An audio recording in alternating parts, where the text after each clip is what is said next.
there is to about cooking brisket, well, we're about to prove you wrong. Welcome the owner of Q-BBQ, Michael Lapidus. Hey, how are ya? And I know they call you Papa Q. Sometimes they do, right. How'd you get that name? Well, you know, I think I just love barbecue, and Q is synonymous with barbecue, so I'm too young to be Mr. Q. All right, sounds good. I know you're in LaGrange and you're in Naperville, and you're going to show us 3 different ways to make brisket. I know Val and G both love barbecue. It smells so good. It tastes even better. Does it? Yeah. So what part of the animal is brisket? So the brisket is the toughest part of the animal on the cow, and it's right here, the chest. A cow doesn't have a collarbone, so all of the weight of the front is really on this piece of meat. And so obviously it becomes very tough over time. Okay. And so in the olden days, they just disregarded that piece. But 3 different types of nationalities took that piece and really made it a delicacy. Okay, let's start with the first one. Well, the first one, which you might not know about, is pastrami. And so it came from Romania, and then the Romanians came over to New York, and the Jewish community really embraced it. And so they took this piece of meat and they brined it for about 3 weeks in different spices, including coriander. Right, and that brinding is the way to preserve it? It does. It preserves it, so you don't really even need to put it into a refrigerator, because brining it with a lot of salt and other spices, you know, keeps that meat cured. Okay, so that's our pastrami. What's number 2? So number 2, you will all recognize in March, and that's the corned beef. And so the Irish used to take it and also brine it.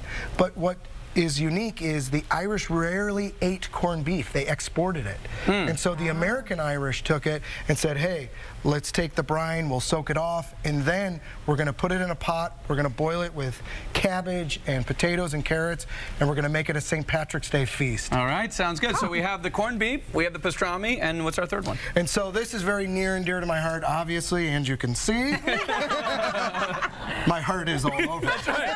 You got a big heart. Very good. Take it easy. Yeah, I'm going to handle it for you, Michael. I got your back. So this is our brisket, and so our brisket, we don't brine it. We take it and we rub it with a few different spices, including Papa Q's very secret one, and we smoke it for 22 hours, 225 degrees. It just melts the fat, and this thing just turns to liquid gold in your mouth, and you're going to be able to taste it. But what you can take from here, and we do this 3 ways and this 3 ways. Doing it 3 ways is very good. That works. Is that what we're seeing here in the front, 3 ways? Yeah, show us what you brought us We here. are. So you take this brisket and you can either chop it up the back here, and you can make it into brisket sandwiches for your parties. You know, there's a big game coming up, so you can do that. We also take the flat end here and we cube it up, and then we re-rub it with our spices and put it back into the smoker, and then you make burnt ends. This is beef jerky meets filet mignon. What kind of wood do you use in your smoker? We use hickory and apple. And like I said, the key is, what we like to do is not put a bunch of sauces onto the meat. Right, a lot of people think of barbecue, they think it's messy. Slathered up and doing it. That's not what we want to do. But we have 4 unique sauces, and you know, we want you to do what you want to your meat. All right, cool. And you actually put our pictures on these sauces. Oh my goodness, look at Ryan, this. this is yours. There's G. Oh, that's me? All right, that's you. All right. Am I sweet and sassy? Yeah. You have a little spicy on You yours, know that's Val. my name, Ryan. Don't play. That's right. That's right. Well, you know, the Super Bowl is just around the corner, and Papa Q thought some of you out there might need a little bit of help and some food for your parties. Me. So, well, you're not included, but 3 of our viewers are going to get to win a catered Super Bowl party for you and 10 friends. Details are on our Facebook page.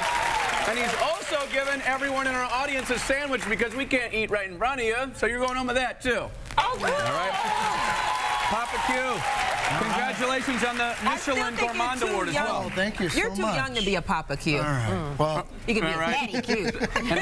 And quickly, it's also some great side dishes at your place too. yeah, we do. I mean, we have our hush puppies and our macaroni, which we have 4 different cheeses. Yeah, and snack that mac and cheese. And our chicken wings, which are smoked, which are awesome. Right. Bring that over there. There you go. Q-BBQ, thank you so much, Papa Q. problem, Ryan. All right. Hey, my friend Alex Hoffer is going to perform for us right after the break. You got to hear him sing. Come right back.